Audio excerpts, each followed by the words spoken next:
Yeah, Mitch. Let's talk about the game, though. All right, what's up? I'm Mitch Leslie here with Matt Morello, or as he is also known, Matt, Mr. X, Matthew Morello, yeah. Easy Mac, Mac Sauce. Good to have you back here, Matt. See? Yeah, Easy Mac. Easy Mac. That's a throwback there. That's one that we haven't heard in a while. That was like your talent takedown nickname. You know what I mean? Matt Easy Mac Morello. When all you guys tried to take me down, but I was too good in those matches. Undefeated. Well, New York, San Francisco. San Francisco currently undefeated, just like me in talent takedowns. They are this. What I think is really impressive. So obviously they're going for their streak today. If they win today, they'll break the streak of the Vancouver Titans, like most consecutive regular season wins. What's really impressive, I think, about the Shock here, especially with like kind of going towards the streak, is like last year they had like a completely different team, right? I mean, this is like you kind of like went through like a pretty large rebuild, like probably like the largest rebuild in like their franchise that they've done, right, since their inception. And it just continues, like the success. I think it just kind of really goes to show like how strong this organization is. It does help when you sort of bring in O2 Blast as your official academy team. That's usually a pretty good move. I mean, this is an organization. Other people could have done it. They could. Well, yes, other people may not have as much money, but that's a whole nother story. But look, okay, segue for you, because their opponents, the New York Excelsior, in theory, I should have had the same level of prospects. This is also a team that scouts very heavily from South Korean Overwatch, especially contenders there, right? Think of like the prospect of Yaki when he came into the Overwatch League. He came in on a Mayhem that was heavily scouted from that region. Flora was really highly touted name. Kellen, of course, came in as a champion of contenders, of course, O2 Blast there. So this is a team with really high expectations on them when they came to the league. I feel like we rehash this story every time we bring them up, but to get to present day, this is a team that just got walloped by the Vancouver Titans last week. They are absolutely reeling after that loss. Well, you think it almost can get worse than that, right? I actually really like this lineup and roster coming into the season. You know, Myungbong early on, now in Sunjae, but I really thought this team was going to perform well. I thought, you know, coming to play in the West with this type of roster, with some success we've seen from these players in the past, I really thought this was going to be a team that, maybe not in the upper echelon of the West, but I thought definitely in your like 5 through 8 range, right? Like I thought definitely going to be able to take some games, and it just has not worked this year for whatever reason. There's still maybe an outside shot of like, you know, squeaking into like the play-ins, right? It'd be pretty difficult. You have to like make this tournament, get some points, then kind of go on a run, but I mean, look, they're 2 and 13. So, you know, I think they're in deep trouble. This is a team, obviously, that takes the very best of, you know, the Florida Mayhem and tries to make it work. They haven't quite found their stride yet. Can we talk about their opponents, though? There might be just a little bit more material to work with here as we head across the aisle and talk about the San Francisco Shock. Obviously, look, you know, their win against the Gladiators pretty convincing, although I would suggest that, you know, this Gladiators roster they went up against last week definitely struggling to find their footing in this kind of metagame. Still put some pressure on the Shock, though. Still took that map away. But there's obviously a couple of players that are really starting to shine. Proper gets all the talk, but Kilo's Sojourn has been astonishing over the last couple of weeks, and it's been so key in a metagame like this, where your Sojourns are a huge part of tipping the scales in player advantage early in fights. And Finn and Violet seem to be able to pick up any support combination that's thrown at them, right? First match of the stage, I believe Danny did an interview with Violet, mentioned kind of like, hey, this is a little bit new for both of us in terms of the roles that we're playing, and we're still able to, you know, power through, and we think we can get better, and they have. And then you look, I mean, Proper is just kind of going for every award this season, right? I mean, he is looking for MVP, Rookie of the Year, a Role Star. Like, he is just trying to collect. And they've been lights out. Look, I think I said on Plot Chat, like, I think there's, like, one more game on their schedule. Like, I think it's against Dallas Fuel that, like, I'm a little bit worried about. And, like, I think this team could have an undefeated year. Like, I really do think they can go undefeated throughout the regular season. But again, after a certain point, these regular season wins become a little superfluous, right? I mean, this team has already locked up really solid seeding if we think about the postseason. Their issue is obviously winning the matches that really matter, right? The matches that have the league points attached to them. New York in Season 1, right? Remember how good they were? But, like, in those biggest moments, like, what, they get upset by, I think, like, Philly Fusion, like, early on, and then I think in the playoffs as well. Like, you know, I mean, New York in Season 1 was unreal. Like, they were so strong. And it just, they can never get over the line in terms of tournaments. It's like odd because, yeah, you'd be like thrilled if the Shock, right? If you're like, hey, you know, we won to the Mid-Season Madness Finals and, you know, we played really well throughout the regular season. I almost feel like you need to win at this tournament or, you know, win the entire thing, right, to really cement it. I mean, 4 out of 5 of these players just weren't on this team last season. So, like, just to circle back to your point about the rebuild and how successful they've been, that is actually, you know, pretty incredible feat here. New York are going to be up against it, ladies and gentlemen. There's no way of sugarcoating it. They're going to be looking to have a strong start here in this first round. Of course, compositions are what you'd expect right now. No sight of Ash, neither of these teams going for it too heavily. Sometimes New York sort of works it in, so keep an eye on that for later on, especially like a double flex support potential setup for New York to kind of copy or take some leaves out of the Mayhem's book at times. And how does New York go about trying to win this series? I think you need like tremendous play from Kellen, and I also think you need to see Yaki really turn up. No, I think when the desk talks about Yaki and just his individual play, I think if you looked at him just as like mechanical skill, like just kind of take things out of everything else kind of like out of the equation, like I think he's one of the most mechanically talented players in the league. I would suggest, Matt, if you take winning out of the equation, New York's a good team. Fair. But I think though Yaki, like, if he like has, you know, a game where they kind of keep him in line and like good decision making, good ultimate usage, like that could be a scary thing for the San Francisco Shock. He's difficult to stop for just about anybody. I like you bring up Kellen as well. This is a metagame where, you know, you're really empowered as that sort of tank player to have a big impact over the game. Something Kellen is often someone who played Winston or Wrecking Ball maybe didn't have the chance to do nearly as much. This is a great opener here in this fight with Collusion Finn falling first. So yeah, look, New York slow start. J gets picked off by Proper, which is something you just have to deal with sometimes. Good on him to crack back at this point here, and looking over towards this sort of ult charge, Gangnam Jin has a reasonable lead over Finn as New York were playing from behind, doing more healing early. Yeah, I was going to say, although you did lose some players early, you're able to come back in with another fight and take it if you're New York. So, let's see if the Shock he's not breaking this setup. Yeah. He used his shot as well. Dangerous! Really low. How do they keep him alive? Okay. Well, you get repair pack, this amount of healing now. The Riley's got to come out. Eventually he falls, though, but the Shock have lost Proper. So Sound Barrier is employed, but they'd love to have the Genji getting up close and personal to benefit from that extra durability. That's off the table right now. Is his Proper's Dragon Blade. Yaki, though, whatever chance to pull his. The Cheerios again strike true as Yaki is down. The Shock looking to retake control here, and Proper waits no time getting back to the fight with a quick brace of 3. Yes, New York takes the lead, but it won't be for long, right? You have Proper come in, pick up a few kills, and now the Shock are loaded with ults coming into this next fight. You'll be able to rally with your Blade. It's probably going to get a Sound Barrier reaction on the other side. You are worried about Yaki's Blade, though, right? If you rally and you don't have it kind of for the Blade that comes through from Yaki, you could be in some trouble.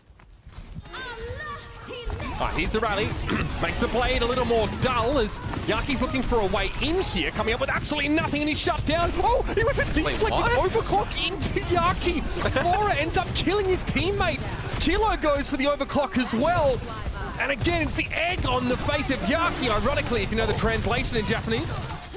They're going to try and fight this. That's going to be a rampage. Yeah, underneath there from Kellen, and it connects with 3 players. They're going to get Proper. Are they going to be able to come back and fight this off spawn? It looks like Asunjae's going to come back. You're going to have 4 players here. This could be a turn for New York. Astonishing that they actually managed to turn this fight around. They're 3 players down at one point there. Obviously, having the Lucio able to bring them back in is huge, but it's also to do with the fact that these Lucios are out of sort of phase with those sound barriers. So they're coming at vastly different times, never in the same fight as one another. Thank God, because they're observers. I tell you what, though, if you're able to win this fight, if you're New York, you have a really good chance to win this first point. Like, the ultimates will be kind of in your favor for that final fight. I think you're scared of the rampage here. Collusion's been holding on to this, but Proper goes down. Kellen finds him with the bigger knife. Carnage from Collusion, bit of a swing, but he can't do too much here. It's a bit of poke as the Shock keep control over to New York now, and they want to pressure the advantage, but it's going to be 5 players here with the rampage. Is there going to be enough follow-up? Kellen trying to back away, but Kaluge comes in like a whirlwind. Flora down to the axe swing, and the tank from San Francisco lays waste to New York. Yeah, and they try and advance New York with their rally, and they run right in to the Rampage. That's going to have Flora go over to the Tracer here, probably just to try and get a touch, and you're going to have nothing to work with now. Ansunjay in position to touch if required. Risky business as it is. Kaluj wants to try and hold forward here as Violet's up on the wall, peeking over. There goes Flora, dives in. Get aggressive with this rally from Finn. Proper pressures the recall there. None available now. Finn's rally is up. Matthew and Kilo's getting close to an overclock himself. Here we go. Commanding Shark comes out for the San Francisco Shock. They want to group up and play towards this left-hand room. It's Gangnamjin very, very low. And Kilo's charged up with that overclock now, looking for Ansun J. Takes a big hit, forced to back up for now. It's Gangnamjin going to fall first. Kilo finally finds a target here with that Surge and ultimate. And the blade is coming a little too late in the day. I feel like if you're New York and you want to win this series, those are the types of rounds you need to put away in your favor. When you have an advantage there towards the end, that you're getting close to actually securing that round, and you kind of like, the Shock didn't play like their best, I would say, during that individual round there. You need to win those if you're going to be able to take maps against teams like this. Here's the Rampage, I dare say. Oh, the angle. How's that for an Aang Jack? Beautiful carnage as well, so Kaluj is healing so much under that overshield. Yeah, I mean, right, he's got the commanding shout overhelp going. I mean, yeah, he's tick healing for tons. The shout, obviously, I think there was probably a sound barrier involved there, so it's just so much. He's not dying. He's just not dying. No. All right, here we go. Essentially invincible for a small period of time. All right. So the high ground is where most of the initial consternation is. Kellen and Kaluj, respectively, take a fair bit of damage here. Kilo also goes a little dangerously low as Yaki's hoping to try and flank, but Proper's keeping tabs on him here. Quite a star-studded Genji matchup. Do you feel like, though, Yaki, it's really low there. Both teams playing for the high ground, like, the Shock just bullied them out of it. Like, they both kind of went up there at the start, and then everybody from New York just ran away, like, as the Shock just kind of, like, took control of that area. Now, look at this, though. When New York takes the fight to them, they're able to get that first pick. The Shock take a ton of damage to maintain that high ground. They just don't return enough of it. The whole purpose of being up there, Matt, you have better sightlines, but in that case, they just don't. Lose out on damage. They willingly drop down. They have the cap here, of course, but Flora's starting to surge ahead. Finn taken down by the railgun. San Francisco are happy enough to maintain a skeleton crew here as they look to regroup after 25% is accrued. You also have to wonder how much pressure is on the Shock coming into this game, right? Knowing that streak is on the line. Sometimes it becomes a little bit of like a burden. And they'll never tell you. Kind of keep, yeah, no, and you'll never say it until like it's over, right? But to kind of keep that going, the amount of pressure, whether it's from fans, organization, just themselves, right, to keep that win streak going. There's got to be a lot of pressure, especially going against a team like New York, who is Flora picks up that first kill. Like, New York's at the bottom of the standings, right? So like a loss here to not get the streak is like a way worse, right? It's almost like a more pressure scenario than like if you were playing like the Gladiators or Toronto in this type of situation, because like you can understand a loss there, right? But here, I guess it's a little bit more egregious, which makes it all the more just adds more pressure to it. Yeah, absolutely. I mean, remember, let's think back. I mean, maybe not the best comparison, but Shanghai obviously being 0-40. There are so many teams that were mortified of sort of being the first team to fall. Even when Shanghai were a good team and everyone acknowledged, okay, they're actually a good team now, even if they're not winning these games. People were nervous playing against them, yeah. Absolutely terrified. Great whip shot on Yaki. 1 HP and Proper comes in with a swift strike. My goodness, what a great response from Finn there to shut down the Genji right at the beginning of the fight. It was a sound barrier and a rally though here, so it's a must-win for the Shock. But it looks like that investment is going to pay off in a big way. It was 100% a must-win fight there for San Francisco. You see 81% for New York. Just how fast they got rid of Yaki there. Like, he has the Dragon Blade. It's a beautiful whip shot, but he also has the effects of like the rally at that point too. And they just, the focus fire is just unreal there from the Shock. Able to take him out before he even gets a swing of the Dragon Blade. No, he's pretty healthy going into like that running, as well. Running into a doorway covered in like the clear tape, you know what I mean? I never run into a doorway covered in clear tape. Would you like to try it sometime? No. Just doesn't sound very great. I mean, just because it hasn't ever happened doesn't mean you can't use your imagination. Come on. Sure. We're watching basically Pixar characters run around trying to kill each other, man. Like, just work with me here a little bit, would you? Yeah. Oh yeah, I'm sure loads of people in the chat can relate to running into doors of tape. What about this? Running at your enemies with an axe akimbo. 4 players here with the rampage there. Never done that, Matt? Oh, I'll get you on the next one.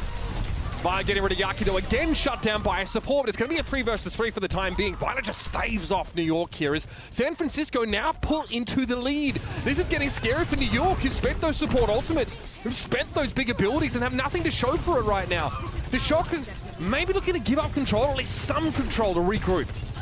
I think they have enough to just kind of keep this rolling to contest as you see everybody coming back, especially with having Violet alive on the Lucio. Monsoon J. Dangerous there, dealing with the railgun, but I think Killer walks head first into that one. Flora happily obliges. San Francisco here might have overdone it. Now, Violet, here's the big question. Do you beat for 3 or hold it? Looks like the latter's going to be the case here. San Francisco may be accepting that this fight is all but done, even with the stall there from Violet. They are going to pull out for now. I mean, I think they would have beat it if they could have actually given the benefits of it over to Kaluj, as Kaluj looks like he's maybe just kind of getting his charge back. Now he's going to come out and they're going to sound barrier. Oh, there it is. Flora taken down, and that's Kilo finding the railgun elimination on Kellen. Your 2 most important players here, at least in the neutral, are taken down. Not good for New York. How do they hold on? Rally, blade from Yaki. He has got to save this for his team, but he can't get close enough. Kalush keeps him away. Yaki forced to dash in the opposite direction. Discretion the better part of Valor, I guess, for the time being for New York, but that blade gets nothing. Now it's up to Flora. Railgun has to be pristine, but he's taken down by Proper. There's no chance for New York to get onto the point. Yaki has no deflate left. He will be downed as well. And a competitive first map, but a Shock win all the same. And the Ajax call in chat, as is custom.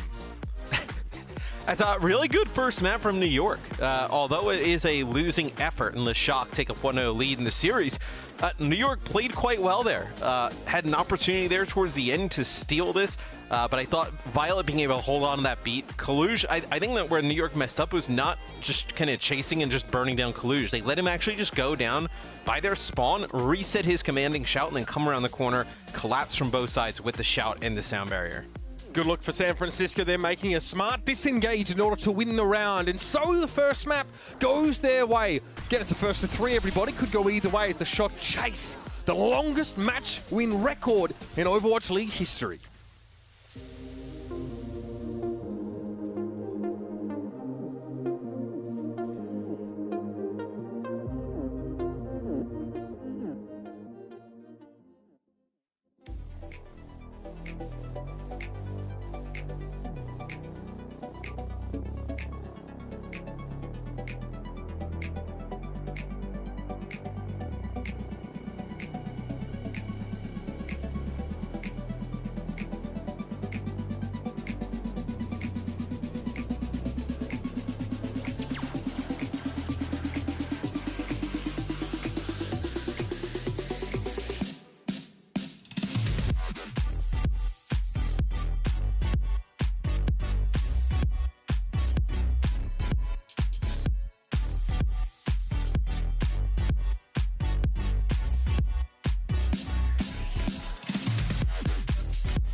Said lightning doesn't strike twice has never met the San Francisco Shots.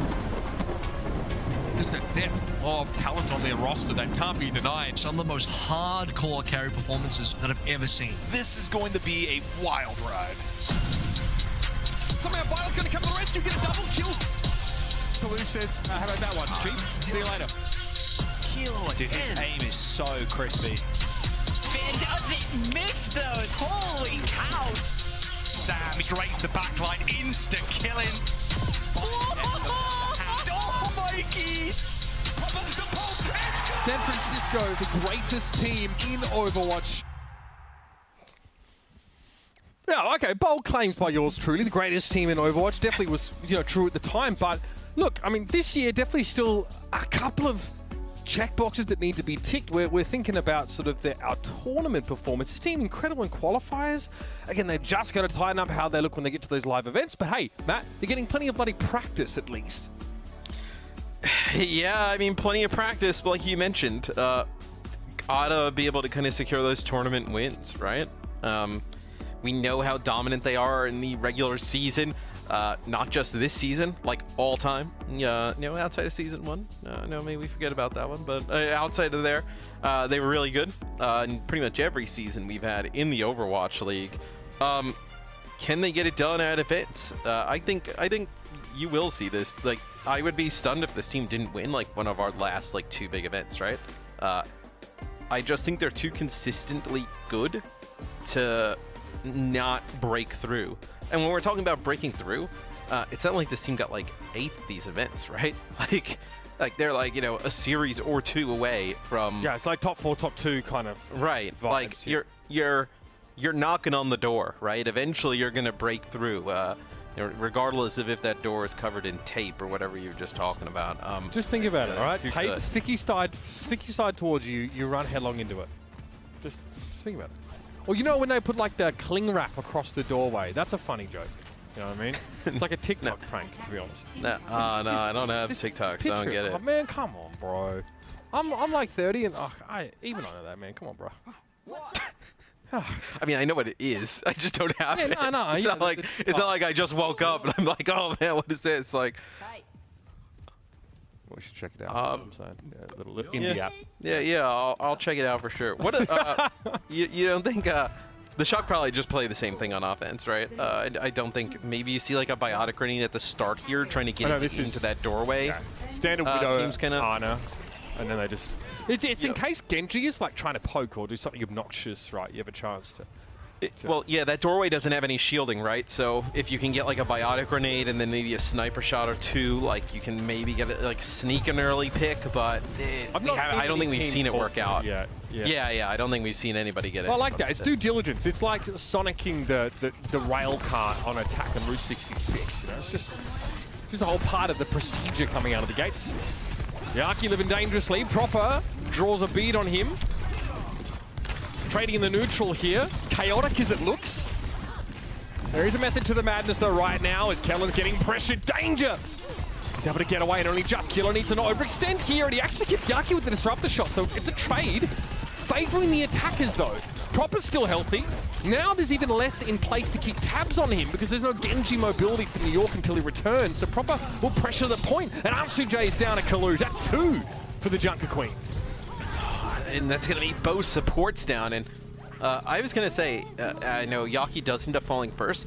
I thought Yaki did a great job in map number 1 though, like not trying to, you know, make the hero play or be the hero in certain situations, right? Playing way more around his team. And you actually saw they were actually able to get Proper a few times out first in a lot of their fights. I thought that was the key for New York, keeping it close.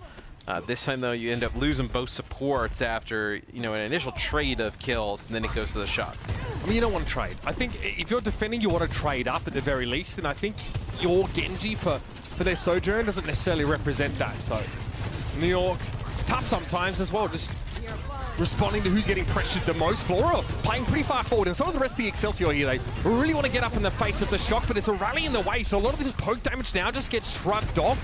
And New York find themselves in a position now, their back's up against the wall, they can't really escape comfortably, and so they decide to stand and fight.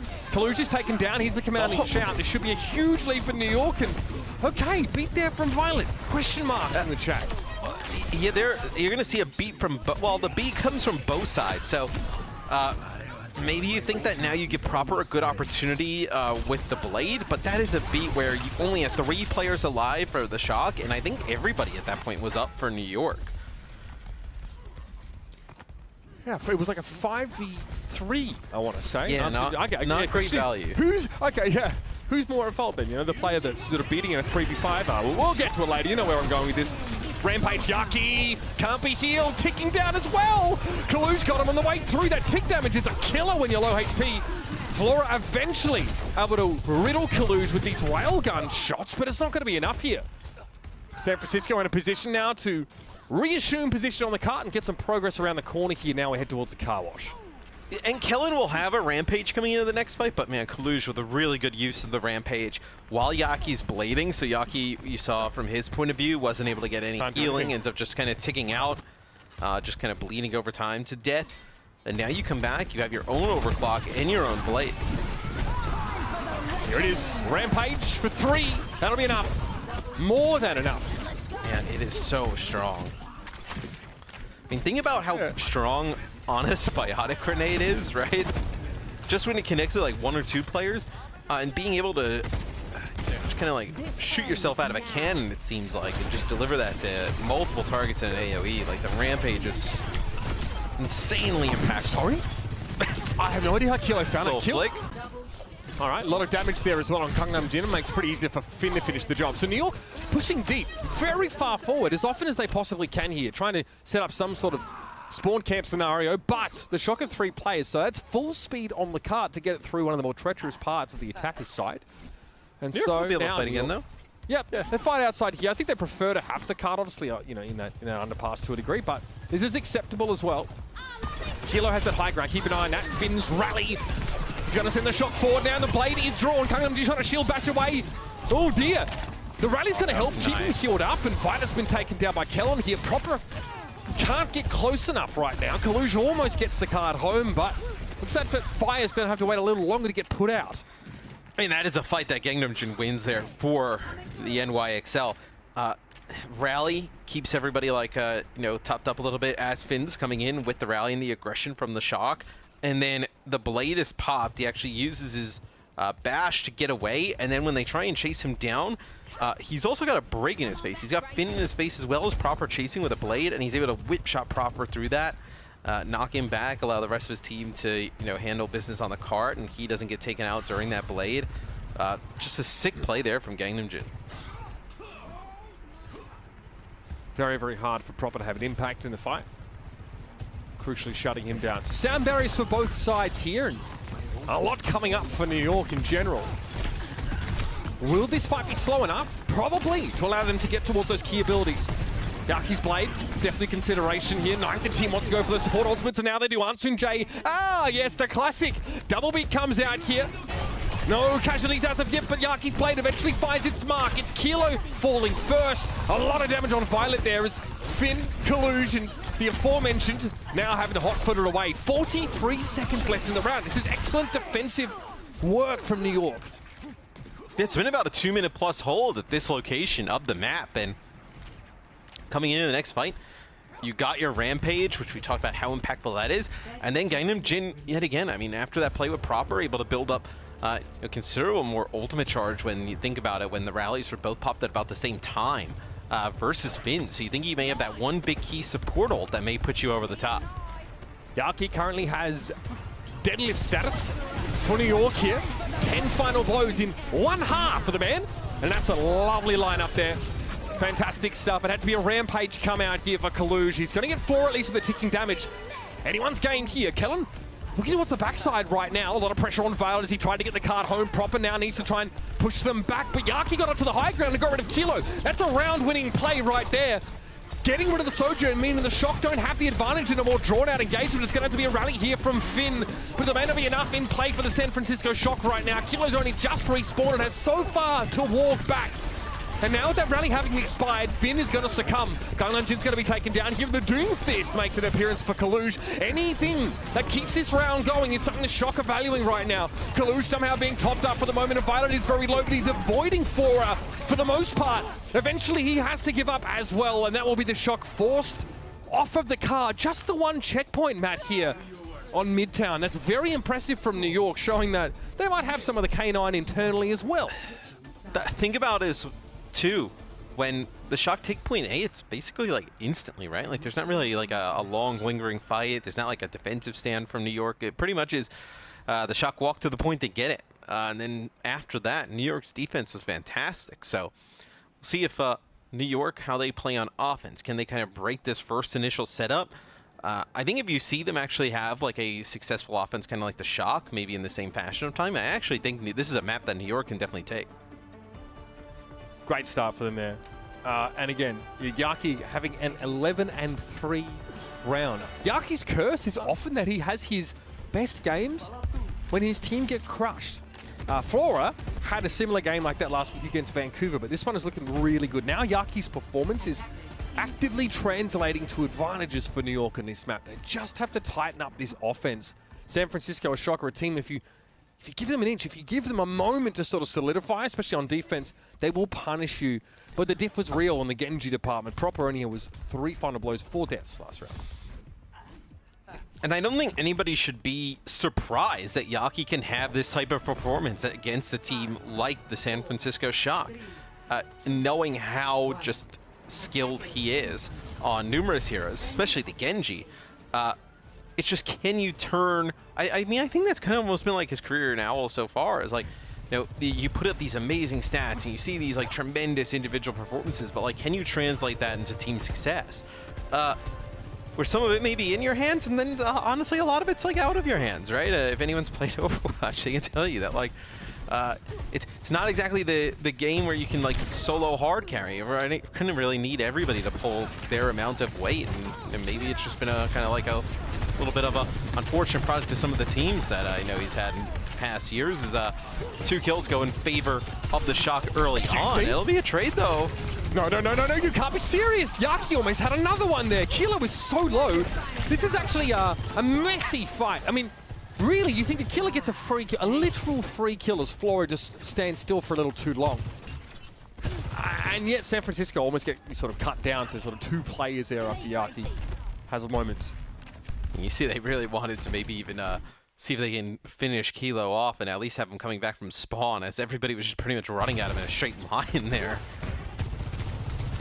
Flora this time doubly aware of Kilo, as they both sort of played a long corridor on either side of the fire engine. Flora take a couple hits there, even some Cheerios in the mix from Vile, who's uncannily accurate at times. Flora slowly making his way forward here. Okay, keeps Kaluge in the corner for the time being with that disruptor shot. A little bit annoying, actually. Takes about half the HP of the Junker Queen. That's not insignificant with this kind of healing setup for San Francisco. Still, a long New York. Yeah, but New York, you didn't want to push into this left building here, right? And try and fight from that. you get kind of collapse on from both sides. They just maybe want to play one player from there, and oh yeah, they want to try and back out here to the fire truck. Teams are traded Sojourns, beat for Sunjae. Oh, he's kept alive, but Gangnam's even thinking in a position where he couldn't have been line of sight for that sound barrier anyway. He's going for the play, the madman. Okay, sound barrier here for the shock. They've got to use it. Yaki hoping to find some sort of value, and Sunjae goes for the later beat. This is real good, actually, for New York. San Francisco back away. Finn might be encouraged to go for a rally if things go even further awry. But Yaki falling here is not ideal. The New York Excelsior take their foot off the gas. You don't get anything for that blade, right? I mean, that's what really hurts. Is you get the beat. Yeah. No, you're going to have like rally, and you're also going to have a rampage and a blade, though. Like, it's not like you kind of gave yourself a huge advantage going into the next fight by trading the blade for the sound barrier. 60 seconds Blade remaining. for proper, and rampage up for both of these Junker Queens right now, which will be interesting given that Rally's the only ultimate. Obviously, normally sound barrier can inoculate you from that anti-heal, but Rally cannot. A lot of close quarters that New York has to like traverse here as well, which like allows like potentially Kaluge to get a huge rampage. Kaluge goes for the commanding shot there as he fell to half HP. Rampage, Kaluge is hit with it here, so we won't feel for any tick bleed damage. Yaki's down to Proper's blade. Flora has to connect. He must hit someone with this. Fortunately, he comes up with very little, and Proper takes him down. Yeah, Flora really upset about that one, because that is the round, and the map potentially slipping through the hands of New York now. The Rampage is still up the sleeve of Collusion. That is really going to hurt now. He gets to play aggressively. He's going to finally decide to use it. Kellen and Iaki, they drip dry. Going to be a commanding shout for Kellen to keep himself alive, Matt, but this is all but done. 2 seconds left. It's going to have to be Flora making a mad dash for it, but he pulls up short.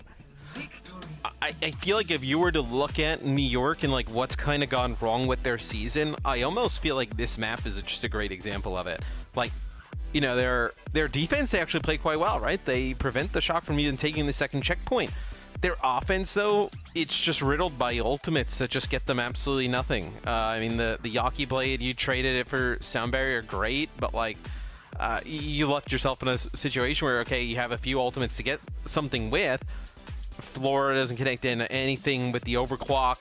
Your Rampage only gets one. It's the opposing tank, and they got, you know, some ultimates rolling as well. And you just don't really give yourself a chance on the offensive side of things. Yeah, tough one there. Yaki may have just been trying to make the play, but New York Excelsior, again, they're not up against your garden variety opponent, the San Francisco Shock, a weaker attacking side, but their defense is sublime. They'll head into the break, 2-0 in the lead, and it is going to be match point.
not unlike the uninsulated garage from which I cast, the fan art gallery is heating up.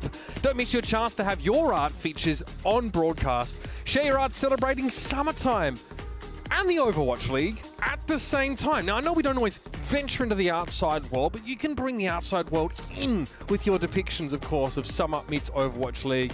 Fantastic one here of X2 Santa. That's what I'm talking about. You know what I mean? I'm sure that, you know, Carl would wear a lei if one was offered to him, Matt, wouldn't you say? What's going on? You like the guy who illustrated Hunter x Hunter, man. It took him years to finish the series. It's only just started again.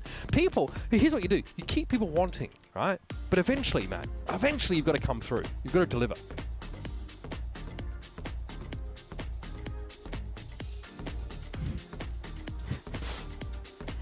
Okay, looks like we're not hearing Matt on broadcast right now. So I just had a really scintillated discussion with myself. Matt, can you summarize?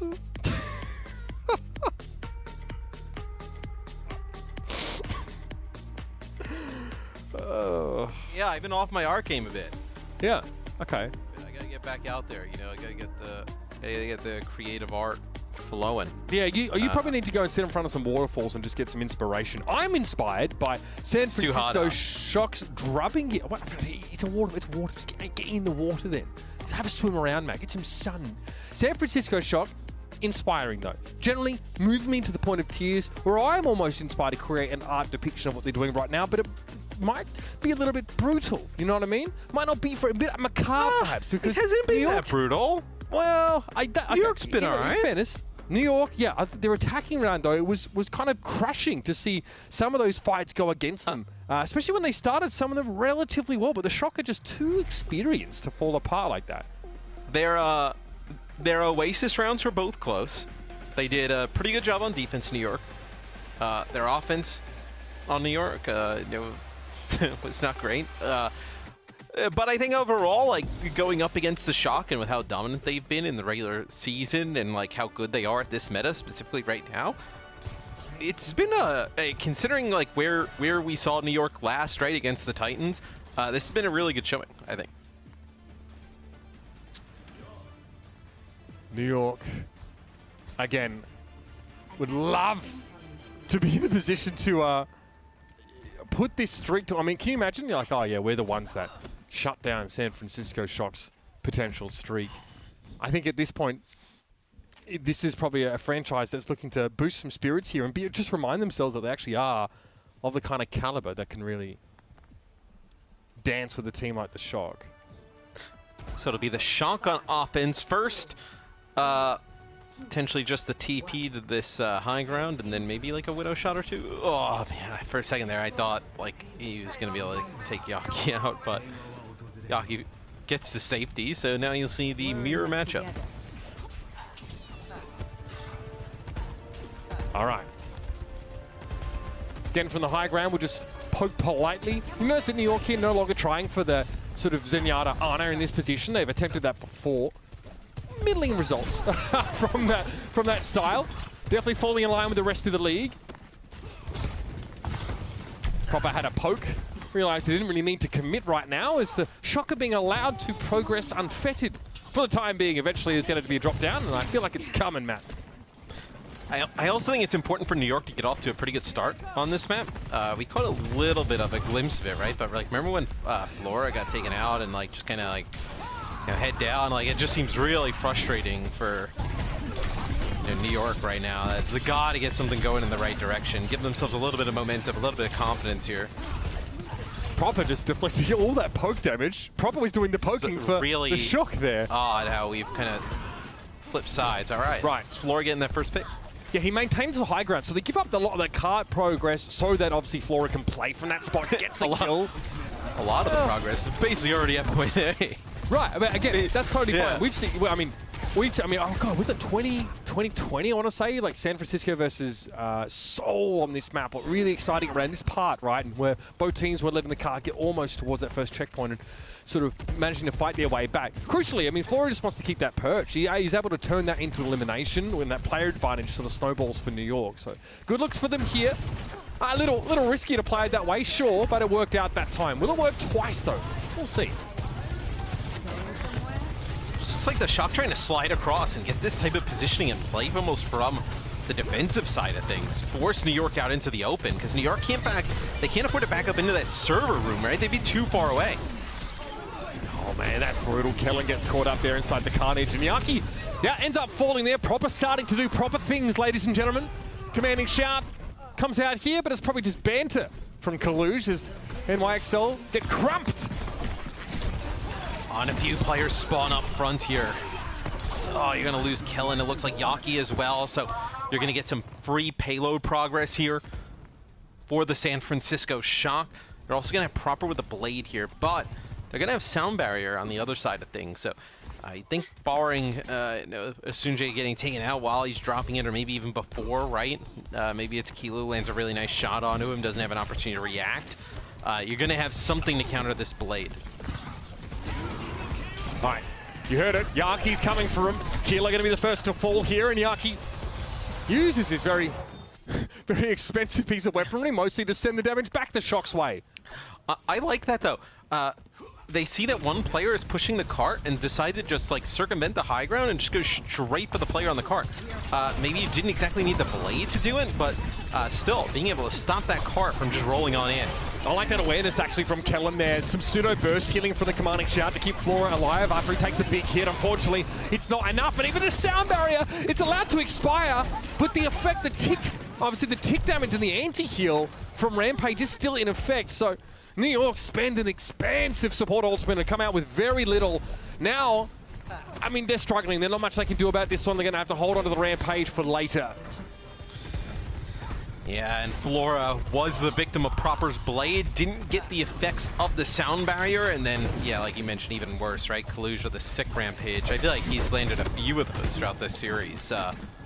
Really big Rampages that have resulted in fight wins. Let's see, it's going to be Kellen going in. He's going to connect with 2. Commanding shout came out in response, but it's really not enough, especially with Violet suffering all the scrutiny there. Kilo wants to play up a little bit closer. I like that. Throws down the disrupt the shot to make it harder for Kellen to close the gap on him here. And San Francisco have been put in some really weird, chaotic scenarios here as attackers with some, some place switching with the defenders, but they're taking it all in stride right now, and stride they will, straight up the damn hill, because New York again sent packing. Yeah, as New York, they invest the Rampage there. Nothing major even online for the Shock to use at that moment, so they'll be able to get this payload around the corner. And then you're looking at this rally. They've been consistently getting really aggressive behind Finn's rallies when he's had them throughout the series. So look to see if they can get a fight on the ground, them to use that rally and follow it up.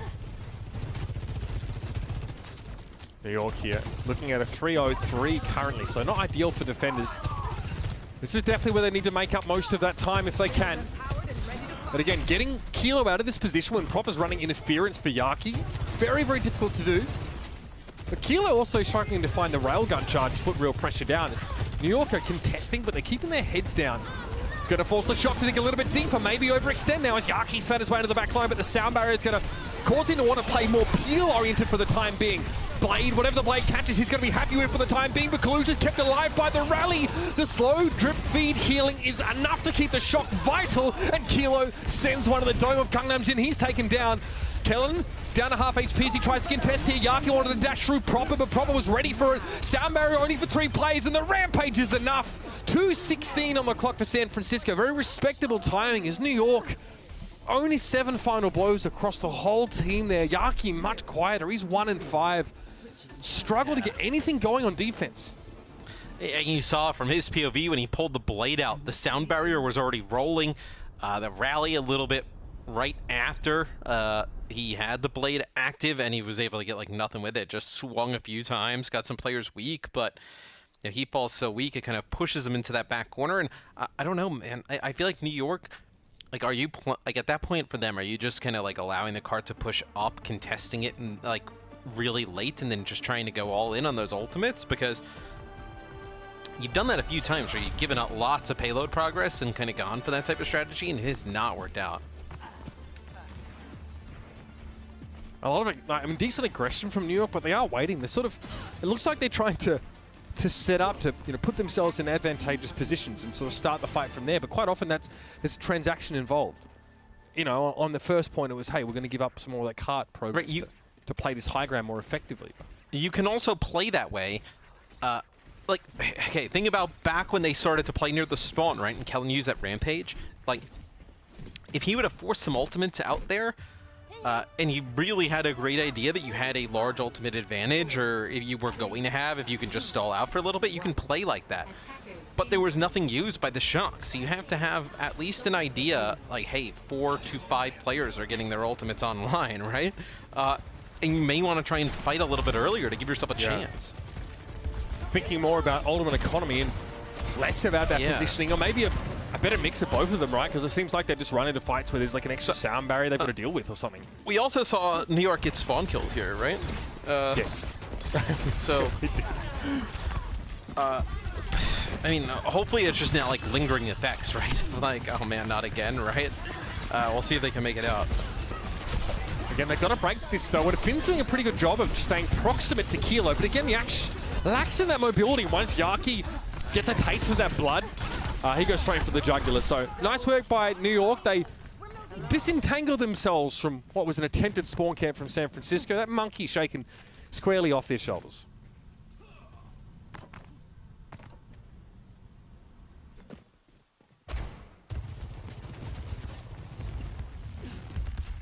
How does one, I guess, do that from here? So the Shock, similarly, right, give a fair bit of ground here. I guess we want to know where Kilo is positioned. Looks like on the Shock's side of the map here. Okay, server room. Not a bad spot considering right now where New York are playing from. That really gives a lot of space, but look at this speed boost. Into the server room, dangerous for Kilo. Oh dear, how's he gonna get away with this one? He just doesn't. Yaki chases him down. Great little burst of impetus there from New York, and that's gonna give them the fight win, Matt. I like that. Hello. Hey. Hello.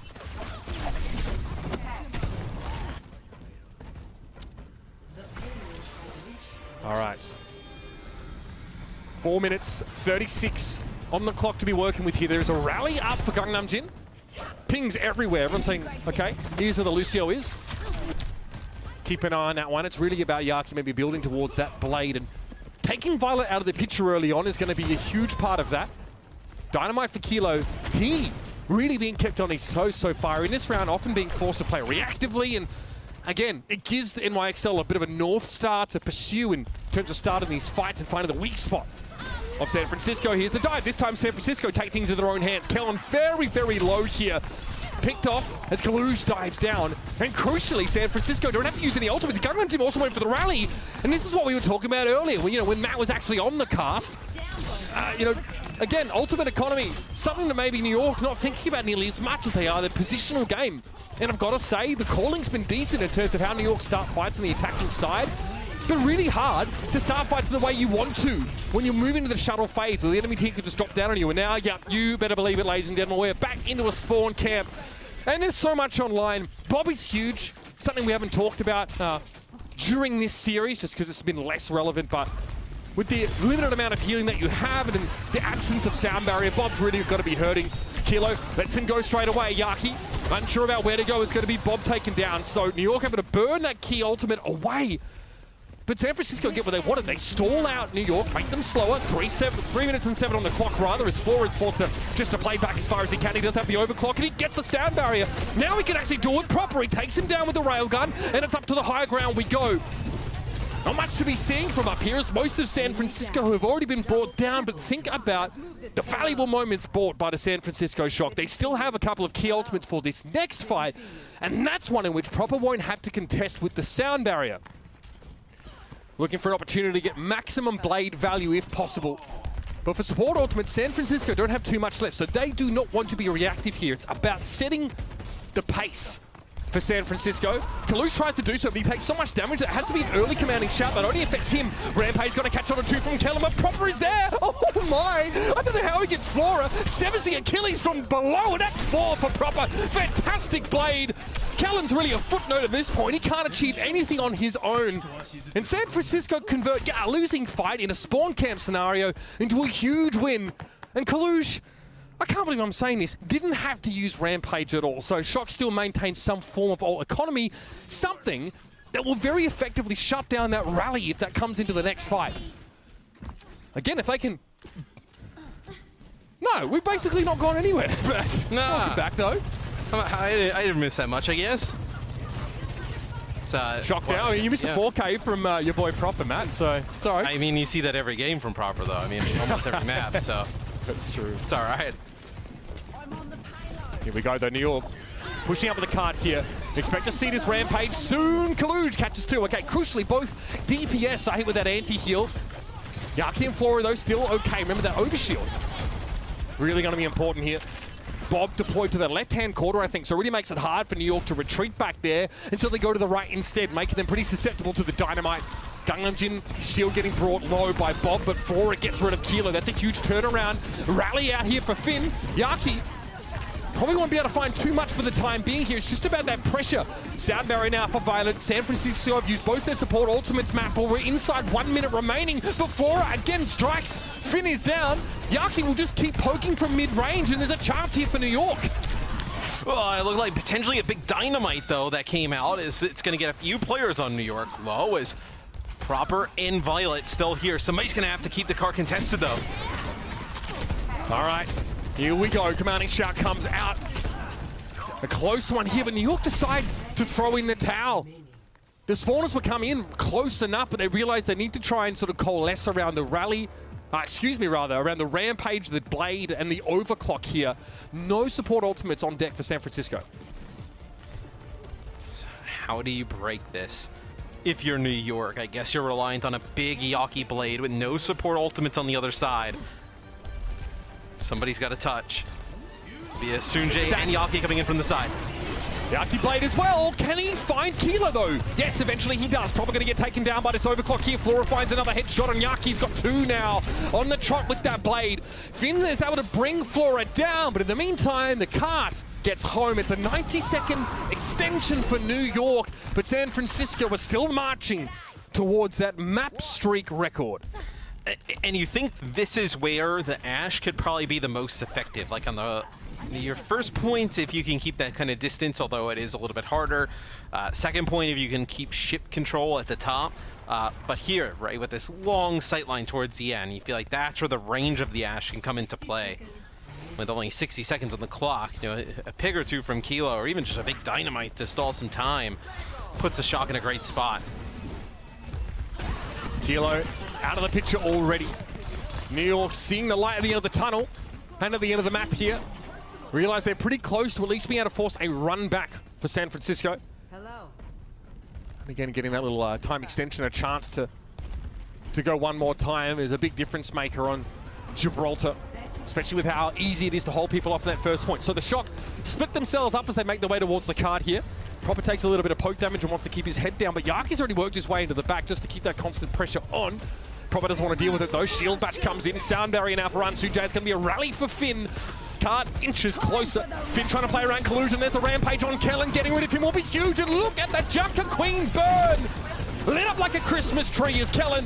And now the NYXL don't have anyone to lead from the front. They're going to be forced away, and that is going to be that.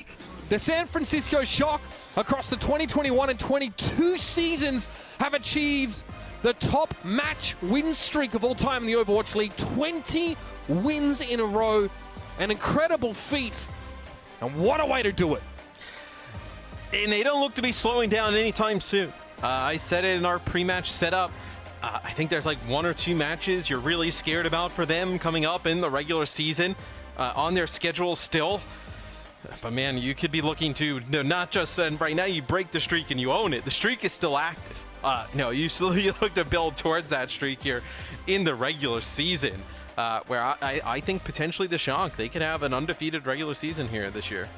We've got so many franchises, Matt, racking their brains. How do we even come close to what the San Francisco Shock are able to do across multiple seasons, multiple looks of their roster, maintaining this level of dominance? And all San Francisco are really looking for now is a world championship to be the kings of the Overwatch League once more. It's definitely on the table here, and they're paving the way in a big way through these qualifiers. But like we've always said, Matt, it's about the big games. It's about the loud games in front of the crowd, exposed, laid bare. That's where you want to see San Francisco really rise. And so far, they've just missed out on that last 5%. Once you have success, like the Shock, like the Gladiators, like the Dragons, right? That's what your success is going to be based off of. Like, we know you can be great, during regular seasons and stages and whatnot. It's just how many tournament wins can you rack up? How many events can you leave and becoming the champion, right? I think that's kind of what you look at. Specifically, I think with those three teams, I think the Shock obviously have just kind of like launched themselves into another level with this streak and then just kind of what they've done in their franchise history. But we'll see, man. I think they got to be the heavy favorite going into the Summer Showdown. Yeah, the fact that they're showing that it doesn't really matter what the metagame looks like, they're able to find success there, that is a huge plus, and that really lends credibility to the idea that this is the best team, at least in the West right now. Let's talk about our player of the match, Matthew. A lot of candidates here. Again, in sort of less competitive matches, it can be hard to sort of find a clear frontrunner. Obviously, Proper was great in this series, as usual, by Kaluj. I mean, he was fantastic, especially in that first map. That's where we saw most of the bite come in from New York, right? Where they really tried to hit the ground running. Kaluj was huge in sort of shutting that momentum down. And, really great performance as well on Midtown, leading his team to victory. San Francisco, well-oiled machine right now. And this guy, he's got his hands on the steering wheel.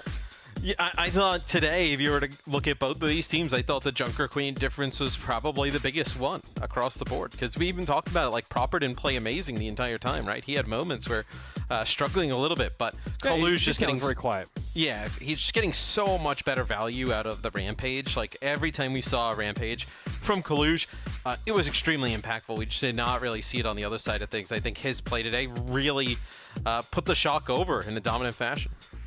Yeah, impressive stuff here from Kaluj. Again, rookie player, really showing that label doesn't mean a whole lot in the Overwatch League now, with so many of those reaching for the stars. Stick around, everybody. We still got another match in store for today. But first, of course, we'll head over to the truck and see what our Brains Trust has to say on the 3-0 for the San Francisco Shock. Point, touch point. I can kill Buri. Put on main. 무시하고 딴 거 보자. 겐지? 소절랩. 나이스. 뭐야, 씨발 끝났어? P9. 나 밀었어. 끝난 거 아니야? 3대 0? The Overwatch League is brought to you by Upper Deck, the official trading card of the Overwatch League. And by TeamSpeak, the official voice supplier of the Overwatch League.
Welcome to Game Break, everybody. I'm here joined by a very special guest. As you guys can all see, we got head coach Krusty from San Francisco Shock for the post-match interview. Krusty, big win, big congratulations for the team. Now, I mean, I gotta say, because this is a very big moment for the San Francisco Shock and the Overwatch League in general as well. I mean, with this win, you guys clinched a spot in the Summer Showdown tournament. Not only that, of course, and you guys set a new record for the longest win streak. So I just want to hear your thoughts on it first. 자, 일단 오늘 승리 너무나 축하드리면서 오늘 이 승리가 굉장히 대단한 업적을 이루게 된 승리가 아닌가 생각을 합니다. 뭐 당연히 연승 기록을 세운 것도 있지만 또 오늘 승리로 인해서 센쇼이 벌써 이번 서머 쇼다운 토너먼트에 입성을 하게 됐는데요. 감독님에 대한 소감 일단 한 말씀 짧게 듣고 시작을 할게요. 네. First, I'm so happy that we make like really good league court like this because whatever like the league court shows out like how the season goes and how the team goes. I feel like all the players and the staff and the org made this and like.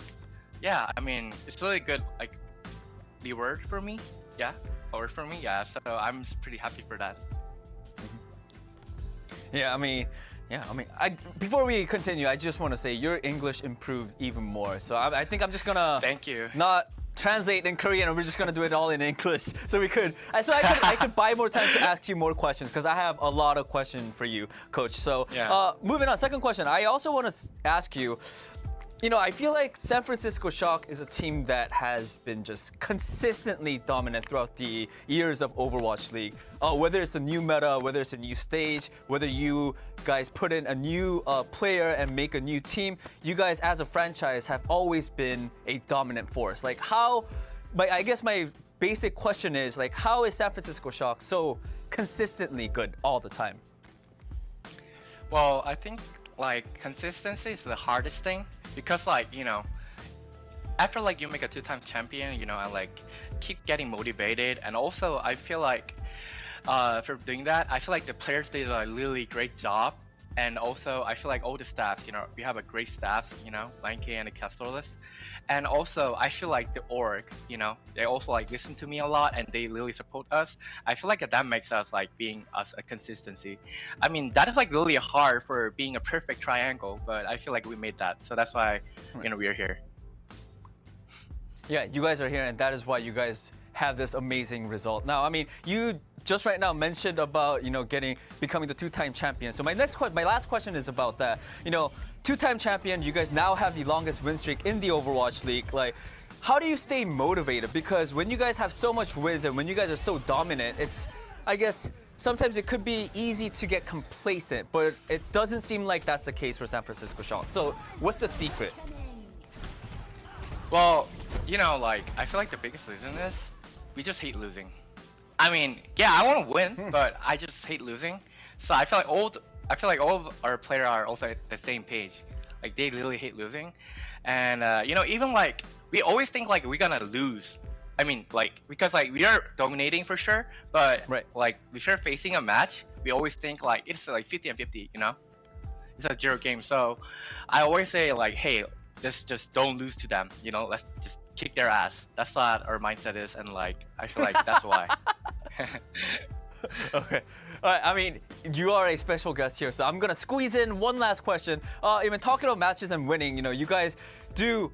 I mean, this whole season, you guys unfortunately couldn't win the Kickoff Clash and the mid-season tournament, but you guys are in the Summer Showdown. Head coach Krusty, what can the San Francisco Shock do in order to win the Summer Showdown tournament? To be honest, like last stage was our meta, and we should have won that, but we couldn't. I mean, as a fact, this stage, maybe not ours, but we're gonna make that, ours. All right, Coach Krusty, thank you so much for your time. That ends the interview. Again, big congratulations on this big achievement for the San Francisco Shock. Congratulations. Thank you. Thank you. There you have it, guys. That's the secret sauce for San Francisco Shock. You got to go in with the mentality of, we're going to kick some butt. Dude, that was an incredible interview. That was a really Cross special this interview. go. That was really well done. Like, Krusty is a 2-time champion. He has put on this record of a 20-win streak in the regular season, and you can see it. First of all, his English is incredible. Oh, yeah. But you can see the mentality that he has, what he invokes into these players, and that's why they get results like this, where they are breaking records time and time again across multiple rosters. Yeah, he's the greatest coach of all time. Yeah. I mean, it's indisputable. Not only is he a 2-time champion, like these win streaks that they go on, and like the consistency in the regular season, it matters. Like, I don't think people fully understand. Like, they just look at the playoffs all the time and they're like, hey, this team won, that means they are the best. But there's another kind of thing to appreciate in consistently like showing your dominance and that you're superior to your opponent. If not for that, like all the other elite teams, they would also just be on like ridiculous win streaks all the time. They would never lose to the bad teams. They would never lose to like the mid-table teams because they're supposed to be the better team of them. But that's not the case. There are so many cases of like upsets happening, or maybe like an elite team is like underperforming because whatever reason. Like the Shock being on this massive 20-0 regular season win streak. As a former professional, like I have massive amount of respect for that because I acknowledge like how difficult it is to turn up for every match and be motivated and come in and like play your best game. So why are you laughing, Costa? Yeah, you're not undermining my point, are you? No, I just realized I forgot to put my mic on, and that's why nobody probably heard anything that really? I said. But, yeah. And Hex was just making fun of me. But yeah, no, like Johnny is actually hitting the point perfectly on the head. The ability to have that consistency and to have that sort of like motivation, because like we've all been in situations when things are going well, it's so easy to just coast. And the fact that they don't do that is the incredible thing. So sorry, Johnny, I didn't want to throw you under the... No, thank you. I'm glad you backed me up. Glad you backed me up, though. Yeah, no. But, you know, this was actually a really good match. Like, going to this specific match, I think the New York Excelsior, they looked to show a little bit more confidence, and they gave me a little bit more, you know, emphasis that they had the skill to be able to do this. I said going into that match, if Yaki is having a good game, anything is possible, and he showed glimpses of that on some of those matches. So you can't be too unhappy with the New York Excelsior, but the Shock are the team to beat right now in the West. Right. I mean, yeah, Excelsior definitely, I think, put up a good fight, but it just wasn't enough. Yeah. To stop the San Francisco Shock, and yes, they are still winning. Let's see if they could continue this win streak. When their next match is, I don't know when, but if they win that one, it's going to be 21-0. I just want them to keep winning until it goes up to like 30. Matt said they could go all the regular season undefeated, like with this highly they have ahead of them. I think it's unlikely because at some point, It's likely. You're a hater. It's ridiculous. Come on. Well, here's the thing. Their last match, I think, of this stage is the Dallas Fuel. That they're going to say, and these are the two best teams right now. So that next, I believe that's next week. It's going to be a banger. Yeah, that is definitely a match to watch. All right, so that is it for that game. We're going to move on to our last game of the day. It is the moment, everybody. Vancouver Titans versus the Washington Justice. What are you guys looking out for? Here's the thing. 5 maps. Honestly, this has to go to 5 maps. I don't care what's happening. This has to go to 5 maps. The Washington Justice, I believe in them, which is surprising to even me right now. But I think they've been playing really well. And personally, I think the Vancouver Titans have made enormous strides to becoming a very good team. But I think they're being massively overhyped right now. But I would love for them to prove me wrong in this match. Yeah, I think this is an incredibly exciting matchup because I feel like both teams have like a very interesting story right now. It's the Washington Justice, the underdogs. They only have 5 players on their roster. Can they sort of like use this opportunity to really like take fate into their own hands and like make something good out of this? This is the players' reputation on the line. They're trying to, you know, earn their spot in the league and make sure they return next year. Similarly for the Vancouver Titans, they started off 0-13 this year, horrible losing streak, down so bad, and then they win 2 matches, and now we're like on this positive momentum, and like can Vancouver Titans similarly sort of like restore their reputation and get like some good momentum behind them? Can they make this like a positive arc somehow for their players? And I think for both of these teams, there's so much on the line just for the players themselves that I'm interested to see like who comes out on top today. And qualifying for the LAN. They have not been to a LAN tournament so far. If they can get to Toronto, that's a massive confidence, and you start to buy into the system, right? And you start to buy into the Vancouver Titans. See, I think it's like mixed results predictions for this matchup, as we're seeing. You know, we have it's mixed with Costa and we got Zoe on the Washington side and everyone else. Vancouver. I'm hearing from Hex that for the fans it was 60-40 in favor of Vancouver. So pretty close. Pretty close. Not 50-50, but pretty close. But let's hear what our casters think. we have Uber and Mr. X for this. Of course, it's Matt. Matt guaranteed it. Matt guaranteed it. Matt, he did not guarantee 60-40, right? That's what the fans think. That's too low. Man, I'll be surprised if you take Washington. It's too low. 70-30. All right, I mean, to be fair, the Vancouver Titans are, what didn't you just say, Matt? Undefeated since August 14th. It's true. Is that true? Can I get that fact check? Yeah, according to Custa Stats, it's true. That's our new stats philosophy is Custa Stats. I don't even need the stats lab for that. We're just wow. You just make up stats at this point, and honestly, you just run. Yeah, there's a 70% chance they're undefeated. Are we forgetting? Are we forgetting that the Titan? Sorry, rather the Justice look pretty decent, right? With 5 players and Evan from marketing on their roster, they actually look like they might be able to do some damage right now. We talked a little bit about it on Plotchat this week, and I actually thought that by them going down in terms of roster size and like you're only with these players, the players may end up feeling more comfortable, and they may end up playing a bit better. So that'll be interesting to me to see. It's very rare, you would say, like, if the Justice can get by a real test in the Vancouver Titans. It's not something I think I expected to say coming into something like this, but it is. I'm so appreciative of Matt Morello's psychology analysis right here. It's really spot on. It's very insightful. Thank you. Yeah, I know. But you hear Krusty, that's how he's coached the Shock. He's like, hey, just go out there and beat them. It seems to be working there.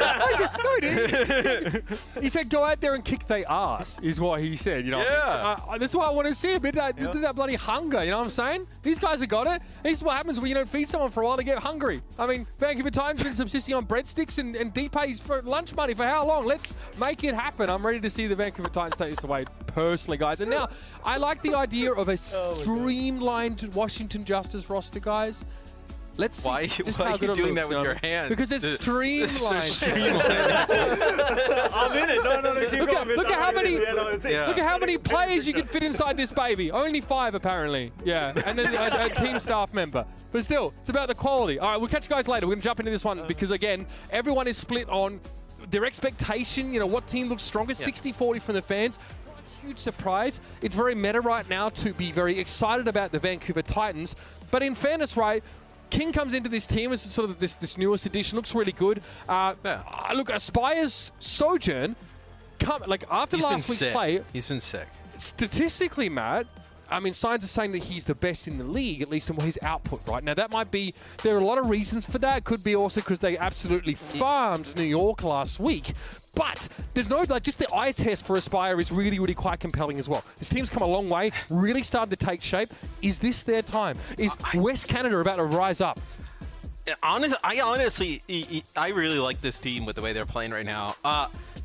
Obviously, been a very long time since I've been a very talented gamer, but I remember when we first got our hands on Overwatch 2 and able to play with some of the content creators and the pros. I have never been just dominated by somebody like Aspire on Sojourn in my entire life. So seeing him, obviously, it takes a little bit, right? And I think how we just talked about Yaki, right? You need the team to really start playing well to see how some of these players really perform. You see things start to click now, and you see how good he is. To think a team like Toronto, didn't bring him back, and it's almost like a gift to the Titans, right? That he's able to come over and play for this team. I mean, yeah, they've looked really good thus far. I think this team. Now, how would they do outside of this meta? I don't know. In this current meta, with the players they have and the skill sets they have, I like this team. Yeah, a lot to be excited for. I think, if we cast our eyes towards the other side of the aisle, there's a lot going on, with the Justice, right? Especially this change that they've had. I think there are a lot of people that were really not expecting them to be able to do a whole lot, right? But, a familiar face maybe unexpectedly comes in and puts on a really strong performance in Assassin last week. Fantastic Genji play from this guy. This guy, 12 final blows per 10 minutes on the Genji. And getting a Dragon Blade, once every minute 52 seconds, so 0.5 AKMs. This guy, really, really strong showing. Great to see him refreshed coming off the bench and now in a position to make his mark. I mean, he's got no competition now, Matt. See if that's a good or bad thing. So I'm not going to say these two teams are in the same realm, but okay. remember back to Season 1 when London had like so much talent across their board and they kept doing all these subs and like players were, you know, like you had Bird Ring sitting out games and like Prophet was like letting like, you know, other people play people in tank and whatnot. And their season was like up and down all over the place until they basically just went down to like a 7-player roster and said, these are our players, right? Yeah. I wonder if there's some of that here with the Justice of, you know, you're no longer looking over your shoulder if you're Kalios or Krillin or Opener, right? Or like, there is no other alternative. Like, we either figure it out as a team, as 5, or we're just going to get dunked on every game, right? You have to figure it out. I also think it's a little bit of a sigh of like, not really a sigh of relief, but you feel a little bit more relief when you know your spot is solid. You can work on, you know, the role that you're going to be playing. You don't have to worry about splitting time with other players and whatnot. And maybe you see better performances out of some of these players. I think it kind of goes under the radar a lot. And honestly, probably why a lot of teams, you know, have struggles in the Overwatch League. It's like, you can have tremendous players like Aspire, like Yaki and whatnot, but like if you're not putting them in the right position to succeed, you're not going to see them succeed. Where I feel like, you know, maybe now you're putting these players in a better chance as these 5 individuals to play better. And maybe in, you know, in light of what we'll sort of call a mild personnel shuffle, you know, amidst the organization of the Justice itself, there might be some more self-governance from this roster, right? An opportunity at least for more of the identity of these 5 Justice players to be infused, you know, with their play style. Which again can be a real difference maker. Some rosters really thrive under those conditions, some prefer to be in a more structured setup. I'm really interested for this match. Because the Justice win last week, I don't think anybody expected that. And it's like, well, is that just like a kind of like flash in the pan moment? Like, you know, just came in, played tremendous, and Philly, Florida just kind of like played terribly. Like, what is this team made out of? And I think they'll get an actual real test here against the Titans. And at least so far, the Titans come out and get 2 early picks. Now, Vancouver are 2-1 with a +5 map differential. Currently, they are tied for 4th place in the Summer Showdown qualifiers with the Washington Justice. This team, I think we got into a massive, like, not a massive argument, but we got a little bit back and forth when we were talking about power rankings. Like, this team is 1 map away from beating the Defiant, potentially what, being like 3-0 in the stage this far, with like a really good map count. Like there's a real chance, I think, that this Titans team could end up with like a top 4 seed going into the Summer Showdown. They'd be 3-0 at like +6, +7. Yeah. Like, that's just incredible. So very close to that. And so we know how good have this under control, and we know how good the Defiant are, right? Because we've just seen them beat the Gladiators, right? And the Gladiators, although not the best record in this stage, I still think is a pretty good team. Yeah, I still think they're a pretty good team, though. Like, well, their strength of schedule was disgusting. Brutal, right? Fair. Yeah. Yep. And they played all those teams relatively close. Yeah. Yep. So, like, normally an 0-4 team, you expect to like -12, maybe like up there. Like, no, only -6. So again, that's, you know, like what, 1.5 maps behind per series or whatever. I was just gonna say that Justice got to get something going here early, right? But man, this Space King, yeah, he's looking, he's about to get in there. You know what I mean? That's his. I'm about to feast on these full space. Yeah, this is very comfortable for the Vancouver Titans now at 69% and counting. I mean, you can just tell how dominant these fights have been by just looking at the ultimate charge across the board. Moss is 90% to a beat, and you have, you know, Opener at 70, and then even for Assassin, right? You know, 40% ult charge behind for his Blade. Yeah, I'll give you this one. Vancouver are, Justice are 1-12 kills to. I'm more interested in like damage, like how much like actual like have they done as Assassin there. That's actually a big pick getting mirrors. So this may be the Titans actually just giving the point up. Yeah, Titans have about 30% more damage right now. It's about 6.5 to 5k as it stands. The Justice will be able to move in on the point here, and crucially, it's they're starting to crest the hill into some of these key ultimates. So this might be a little bit of a longer round than you might first expect. That fight starts to even things up a little bit because the Titans, for whatever reason, didn't end up using anything. And the Justice are able to win it in a dry fight and do it pretty convincingly and build up all of their ultimates. So just like how you're kind of talking about how one-sided it is, you win this fight, or 2 fights in a row with some of these ultimates, you're in a spot where the Justice could potentially steal this, where it looked unwinnable. There's the shout, Assassin. Death, great pressure on Mirror. Sound barrier came in just a little too late to keep him alive.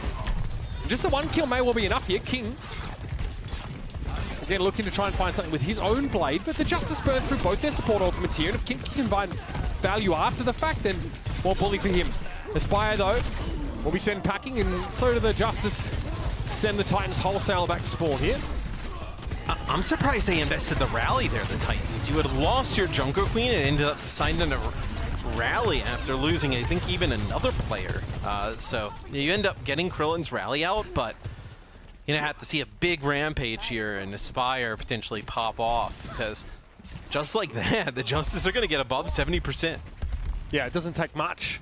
No. Especially on these control rounds.